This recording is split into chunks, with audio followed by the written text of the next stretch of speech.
Di dalam al-Islam wal aqlu gitu ya. Akal itu di mana potensinya? Apakah di ilmu yakin, ataukah di hakul yakin, atau di ainul yakin? Nah, yang jelas dalam Islam, akal itu tidak hanya direduksi menjadi ilmu yakin. Tiga-tiganya, Ustaz. Tapi nanti berbeda dosis saja, gitu kan. Kalau kebenarannya adalah kebenaran idrok, kognitif, silakan. Akal bisa menemukan itu, pasti. Lakukan penelitian. Afala tatafakkarun, afala ta'qilun. Ya kan? Itu kebenarannya yang sifatnya idrok. Ya, walakum fil qisasi hayat ya ulil albab la'allakum tattaqun, gitu kan. Itu pasti orang yang menggunakan nalarnya secara proporsional dan secara jernih itu pasti sampai pada satu keyakinan tadi. Tapi ada juga dalam Islam itu keyakinan ini tidak bisa dicapai kecuali dengan hakul yakin. Surga, neraka, siksa, pahala itu tidak bisa kita nalar dengan idrok, Ustaz. Wujud Allah itu tidak bisa kita nalar dengan idrok. Harus dikombinasikan ilmu yakin, ainul yakin, dan hakul yakin. Ilmu yakin, logikanya dia tahu bahwa batas saya ternyata sampai di sini. Ya, setelah batas ini, saya percaya dengan apa? Dengan wahyu. Nah, itulah al-Islam wal-aqlu yang ditulis oleh Profesor Abdul Halim Mahmud. Ini juga yang diartikan dengan sujud atau taslim tadi. Iya. Jadi menariknya dalam Islam itu, akal itu tidak hanya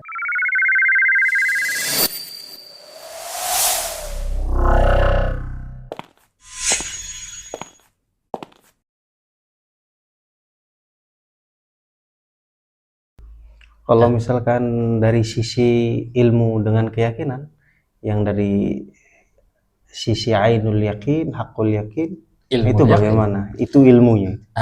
Jadi itu bagaimana? Keyakinan ini sendiri kan begini, Ustaz. Keyakinan itu apakah media atau ghoyah? Kan begitu. Jadi kalau kita katakan begini, ada ilmu yakin, ada hakul yakin, ada ainul yakin. Yakin sendiri ini apakah dia itu sebagai proses atau hasil? Keyakinan itu apakah prosesnya atau hasil? Karena ilmu itu kan proses sekaligus hasil. Jadi prosesnya dikatakan ilmu, ya hasilnya juga dikatakan ilmu. Ma'lumun minad din bidururo, gitu kan. Tapi keyakinan itu apakah suatu proses atau suatu hasil? Hasil, Ustaz, bukan proses. Karena proses menuju yakin itu kan ada dua kemungkinan. Pertama adalah az-zon al-ghalib, ghilbatul zon itu.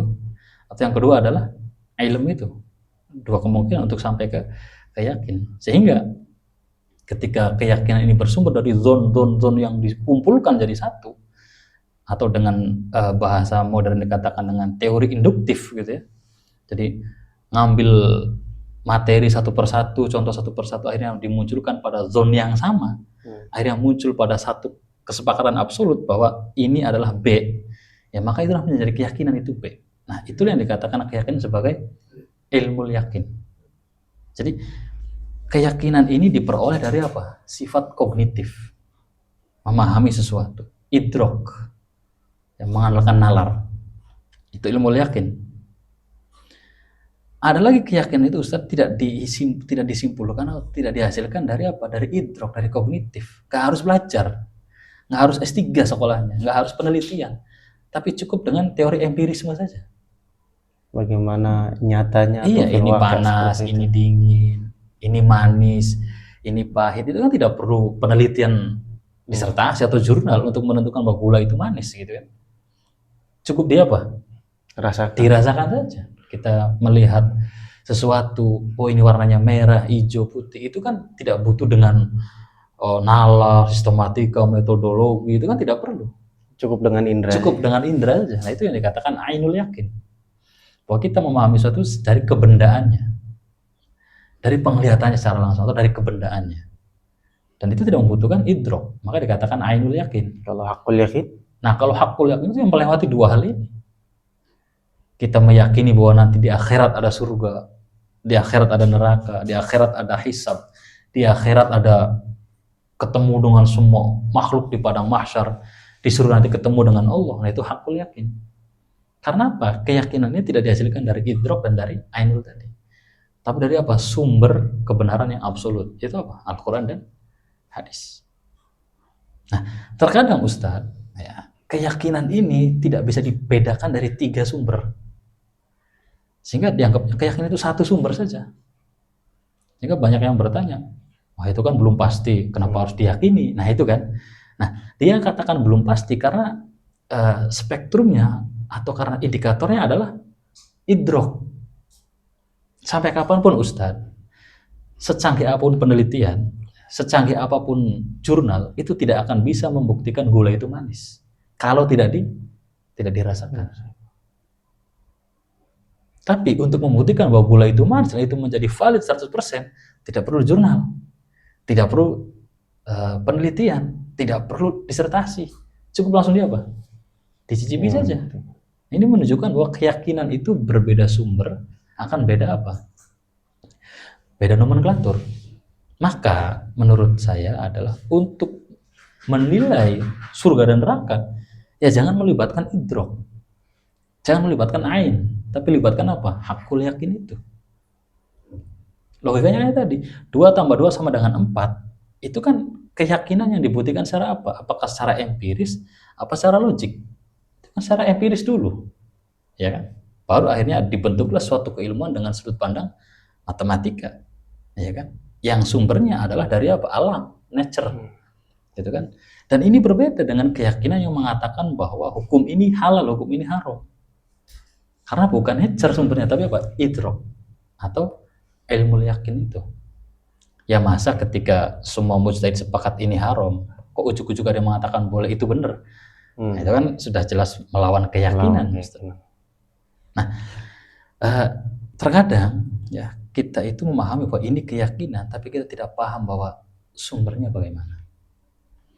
Berbeda sumber, maka akan berbeda hasil dalam menentukan keyakinan. Maka dalam Islam itu dibedakan, ada yakin dengan ilmu, ada yakin dengan ain, musyahadah, gitu kan. Ada lagi ain dengan hak, itu apa? Al-ma'rifah al-hakikiyah, atau dipahami sebagai apa? Al-istisraqiyah, gitu ya. Jadi al-fuyudat al-ilahiyah, itu namanya hakul yakin. Nah, tapi ya yang jadi problem lagi Ustadz dalam permasalahan keyakinan adalah, misal ada satu nih orang nih salik, mutasawwif, sufi gitu ya. Satu laginya adalah dia berjalan di jalur ilm, idrok, knowledge. Jadi ada 2 jalur. Pertama adalah jalur isyraqiyah gitu ya, jalur sufiyin yang menggunakan pendekatan aurad, wirid, zikir gitu ya. Ada lagi mendekati Allah dengan pendekatan ilmu. Bagaimana dia meneliti untuk kebaikan manusia, kebermanfaatan dan lain-lain. Dan semuanya baik ini Ustaz. Akhirnya yang menjadi masalah adalah 2 keyakinan ini dibenturkan dengan sudut pandang yang salah. Contohnya begini, misal di orang-orang mutasawwifin ini, as-sufi ini, al-auliya ini punya karomah. Iya. Karomahnya adalah dia bisa mukasyafah, bisa melihat apa yang akan terjadi gitu. Iya. Karena Allah berikan kemampuan itu. Akhirnya oleh orang-orang yang memahami keyakinan hanya di level ilmu yakin, itu ditolak Ustaz. Ini gimana kok bisa tahu, kan belum terjadi. Wah itu ngarang dan lain-lain lah, dicemooh ini. Itu kan. Tapi ternyata terjadi juga Ustaz. Nah, permasalahannya adalah keilmuannya orang ini membahas keyakinan dari tokoh sufi ini dengan cara pandang dia, sehingga bertolak belakang. Sama kayak misalkan begini Ustaz, antum sudah merasakan buah leci belum? Iya sudah. Oke, saya cari yang belum ya. Saya cari yang belum. Misal buahnya adalah gayam. Wah, apa itu? Nah ini gayam ini saya makan Ustaz. Dan antum tanya, apa rasanya? Nggak ada rasanya. Gurih aja. Gurih kan bukan rasa ya. Gurih aja. Kata antum udah diselidiki dengan penelitian fisika, biologi, kimia dan lain-lain. Ketemu nggak kira-kira rasanya gayam dengan hanya saya menjelaskan kalimat gurih itu? Gak bakalan ketemu Ustaz. Iya kan? Tapi akhirnya ketika antum udah, saya nggak mau penelitian, saya langsung makan gayamnya, langsung kebayang nggak? Iya. Nah, ini menunjukkan bahwa produk keyakinan ini karena sumbernya berbeda, akhirnya apa? Ketika orang itu tidak memahami sumber-sumber keyakinan, itu menjadi problem. Kita sering melihat bahwa ada permasalahan antara ahli fikih dengan ahli sufi bertengkar. Itu kan mana ada sufi itu tidak sholat gitu kan. Yang sufinya, wah itu sih belum usul, wah itu bertengkar macam-macam Ustaz.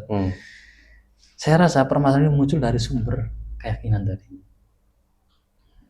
Jadi epistemologi yang digunakan itu berbeda Ustaz, tapi dipaksakan sama.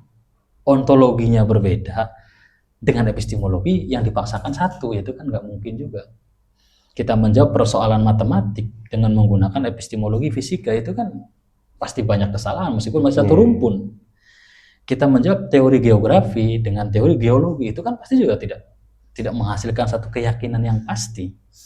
Oleh itulah dalam Islam kita katakan ada ilmul yakin, ada haqqul yakin, ada ainul yakin. Di dalam al-Islam wal aqlu gitu ya. Akal itu di mana potensinya? Apakah di ilmul yakin ataukah di haqqul yakin atau di ainul yakin?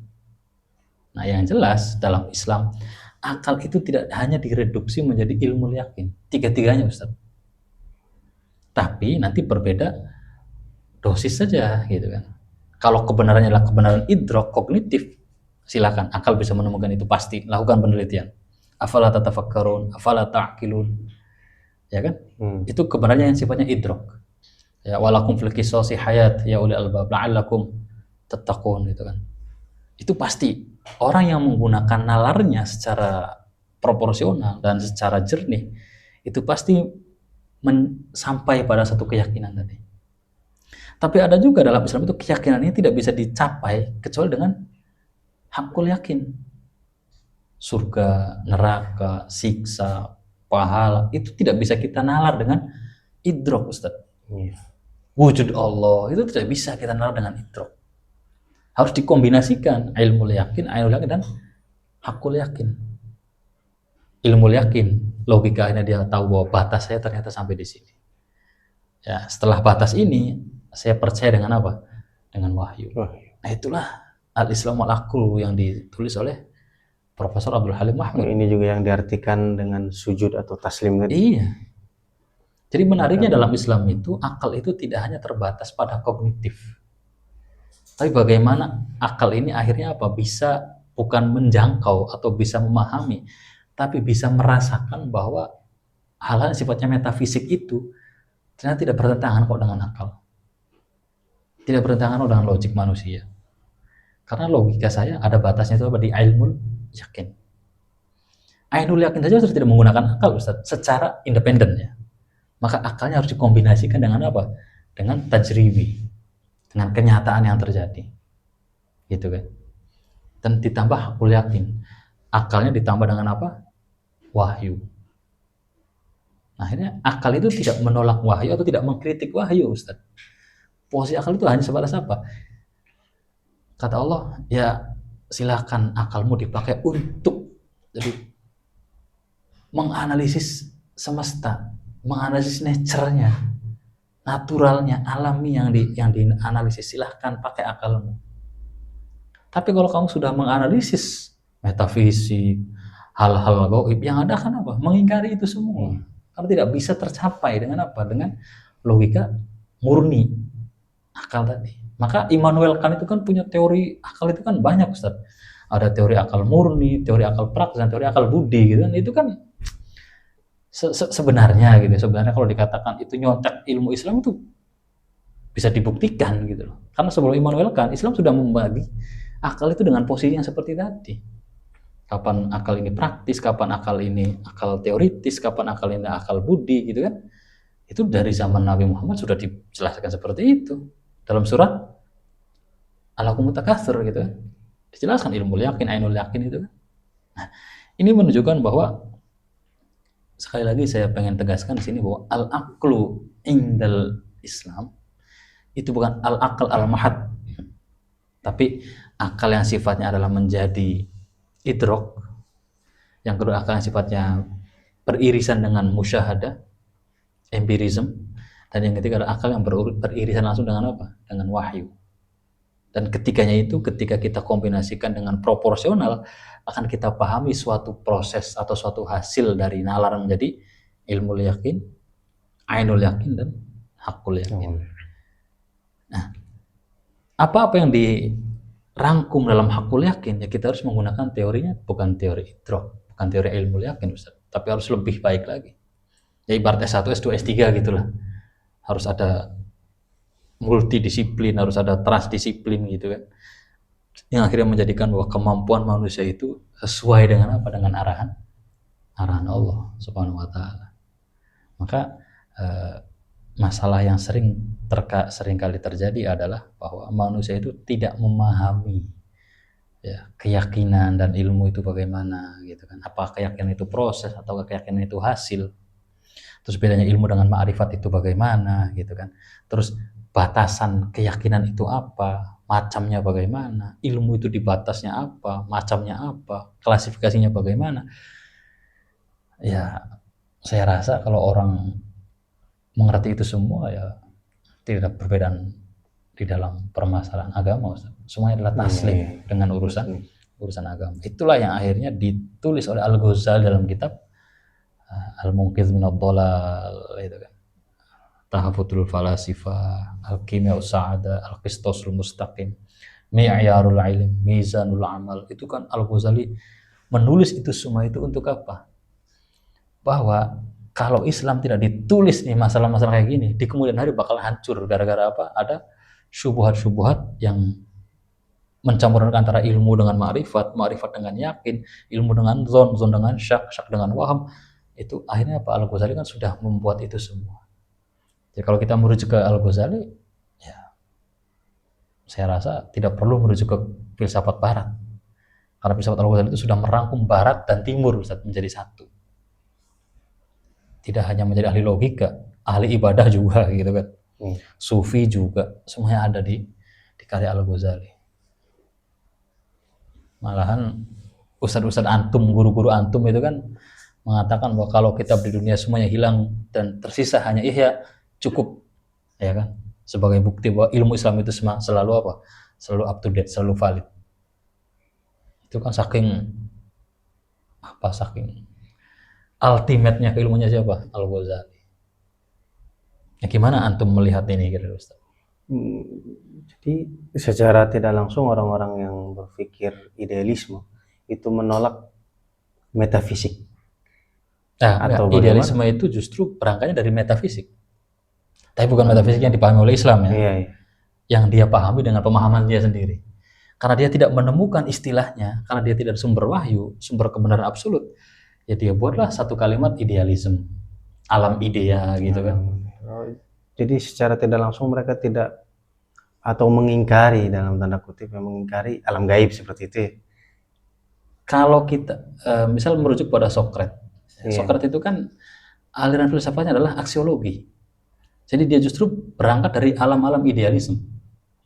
Ada wujud di luar sana yang lebih absolut, lebih mutlak gitu loh. Jadi the ultimate reality itu dipahami oleh siapa? Oleh Socrates. Tapi kalau kita maju pada Aristoteles, nah Aristoteles itu masuk pada filsafat ontologi. Sehingga dia tidak berangkat dari alam idea, tapi harus berangkat dari alam empirisme. Makanya mantek itu Ustaz, itu kan manteknya itu filsafatnya Aristo dia. Jadi hanya empirik saja. Empirik saja. Makanya ada Shackle gitu kan, ada Tanakut gitu kan. Itu sifat dari filsafat ontologi. Memahami wujud, tasawur, tasdik gitu kan. Memahami makulat, memahami ta'rif, definisi. Jadi filsafat Aristo itu filsafat ontologi. Jadi lebih ke eksistensi dan esensi. Kalau kita bawa filsafat Aristo ke aksiologi, ya nggak nyambung. Karena dia levelnya di wilayah empirisme, beda dengan Socrates. Dia filsafatnya adalah aksiologi, maka levelnya harus di apa? Di baik dan buruk, dan itu metafisika. Tetapi kan dia tidak mengenal ada agama, Ustaz. Sehingga dia tidak bisa menerjemahkan kegelisahan akademiknya beliau. Gitu.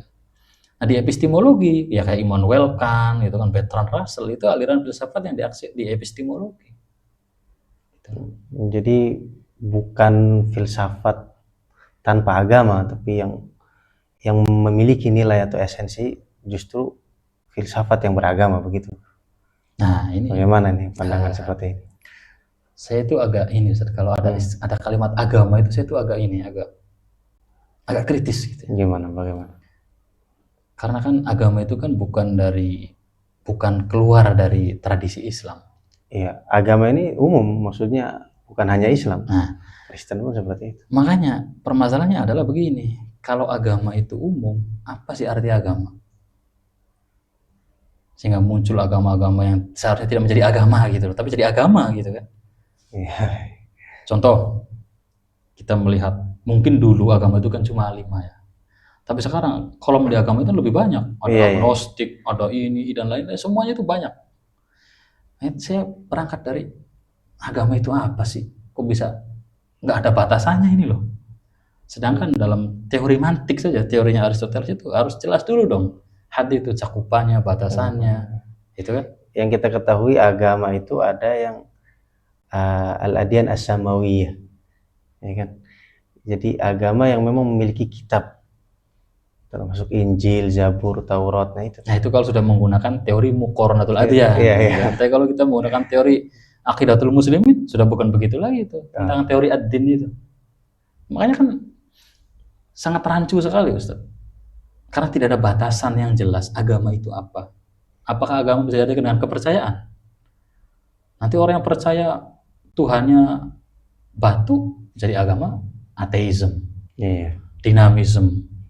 Itu kan akhirnya banyak problem yang muncul kemudian hari. Kalau agama diartikan sebagai religi, nanti Manchester United is my religion boleh dong. Gitu kan. Kalau diartikannya agama itu sebagai religi. Kalau agama diartikan sebagai hal-hal gaib, nanti agama Sunda Wiwitan, agama kejawen masuk lagi di situ. Nah makanya agama itu apa sih? Itu harus jelas dulu tuh, supaya kita akan membahas apa yang masuk dan apa yang tidak masuk. Al-hukmu 'ala syai'i far'un an tasawwuri. Harus memiliki gambaran. Harus jelas dulu nih. Itulah ontologi. Filsafatnya Aristoteles. Mal maksud bid-din, atau mal maksud bil agama gitu. Mal maksud bil religion. Ya. Nah itu kan banyak sekali itu Ustaz. Yang akhirnya bahwa sumber problematika itu adalah ya tadi, sumber ilmu yang tidak sampai atau sumber yang memang tidak ada ilmunya gitu, sehingga akhirnya menjadi apa, masalah ini tidak selesai-selesai. Kan dari dulu kan innad din indallahi Islam. Itu kan kalau kita artikan ayat ini dengan arti tafsiran agama dalam arti konteks modern, itu pasti ditolak Ustaz. Iya kan? Ya makanya agama itu harus pahami, kita harus pahami dulu gitu loh. Dalam Islam itu namanya agama bukan si Islam itu. Sedangkan dalam kitabnya Syekh Tontowi itu kan punya kitab, atau Syekh Ahmad Saltut itu yang punya kitab bahwa al-Islamu aqidatan wa syari'atan. Tidak hanya tentang akidah, tidak hanya tentang syariat. Gitu kan? Tidak hanya tentang falsafah, tidak hanya tentang hadoroh. Jadi kan semuanya ada dalam Islam. Sedangkan kalau misalkan agama itu diartikan sebagai kepercayaan, sebagai peradaban, ya mungkin banyak. Tapi nanti tidak ada sisi metafisik, tidak ada sisi ibadah, tidak ada sisi ketundukan pada Sang Maha Kuasa. Itu kan bermasalah lagi Ustaz. Hanya konsep agama itu apa sih? Ya kita harus mulai dulu dari definisi agama yang disepakati dulu nih. Biar jelas apa yang masuk, apa yang tidak masuk. Kalau ternyata definisi agama ini masih belum disepakati, ya akhirnya saling apa? Saling ricuh di dalam apa? Cakupannya. Karena tidak ada batasan. Atau itu yang kita kenal dengan mantik gitu kan. Para mantik itu kan filsafatnya Aristo, filsafat ontologi. Nanti di Maqulatul Asyar itulah baru di filsafat epistemologi itu. Ya bahwa ada esensi, ada predikat, ada waktu, ada idhof. Ya itu di Kaifiyatul Nadhariyatul Ma'rifah itu nanti itu di Maqulatul Asyarnya Sujai dan lain-lain itu. Terus jadi sekali lagi kita katakan bahwa al-aqlu di sini dalam Islam itu tidak terbatas pada satu bentuk sumber keyakinan tadi. Tidak hanya sebagai ilmu yang al-aqlu yang berhubungan dengan nalar-nalar metafisik saja, tapi juga nalar fisik, metafisik gitu kan, kognitif, empiris, dan juga dengan wahyu dan lain-lain. Jadi akhirnya kita pahami bahwa dalam Islam itu akal itu posisinya itu apa itu harus jelas. Ya, jadi yang dulu di awal video kita katakan bahwa akal itu apakah wasilah atau hoya, itu kan? Yeah. Nah, itu yang kita bahas kemarin. Sedangkan akal dalam Islam adalah wasilah, gitu kan? Hoyanya adalah tadi, gitu kan? Mendekatkan diri kepada siapa? Kepada Allah itu. Makanya dalam Islam harus syarat surutut taklid al-aqil wal baligh. Akal itu kan harus jelas dulu nih. Kamu punya akal nggak mau masuk Islam dulu, gitu kan? Nah itulah maka Islam, akal dalam Islam itu ya bisa dihubungkan dengan ibadah, bisa dihubungkan dengan nalar, bisa dihubungkan dengan filsafat, bisa dihubungkan dengan sufi, bisa dihubungkan dengan fuqaha, semuanya masuk, Ustaz. Al-Islam wal aql itu. Gimana? Ya mungkin kita cukupkan. Oh oke. Iya. Terima kasih pemirsa Jalan Terang. Semoga dirahmati Allah Subhanahu wa taala. Amin. Assalamualaikum warahmatullahi wabarakatuh.